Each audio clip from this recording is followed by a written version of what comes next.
Barbie Forteza, hindi kinaya ang kilig sa mga banat ni David Lee Cauco. Chika Test Today. Sa Family Feud kahapon, naglaban ang Team Barbie at Team David, na labis na ikinatuwa ng Barde fans, na muling makita na magkasama sina Barbie at David.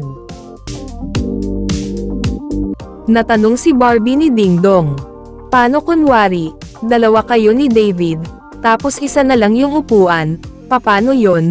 Anong gagawin natin?" Si Barbie ang tinanong, ngunit si David ang sumagot. Nangyari, dalawa kayo ni David. Tapos, isa na lang yung upuan. Paano yun? Anong gagawin natin? Kakandong-dong. Natawa si David, at kinilig sa sarili niyang sagot. Hindi inaasahan ni Barbie ang naging sagot ni David, kaya natawa na lang ito, sabay nagtakip ng bibig na halatang kinilig. Maging ang host, na si Ding Dong ay kinilig din. Ang tanong, sino kaya ang kakandong, si Barbie o si David?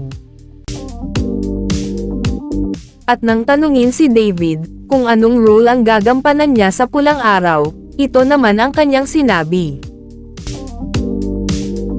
David, ano bang role ang gagampanan mo sa pulang araw? Ang gagampanan ko ay si Hiroshi. So, Japanese soldier siya na may in love sa isang babae. Wow! Good luck sa inyo! Alam na Nakatitig talaga siya kay Barbie, nang sabihing mai-in-love sa isang babae, sabay turo pa kay Barbie na tawang-tawa na may halong kilig. Lamigin si Barbie, pero bigla ata pinagpawisan sa sinabi ni David, biglang nainitan si Barbie, hindi kinaya ang kilig sa sinabi ni David.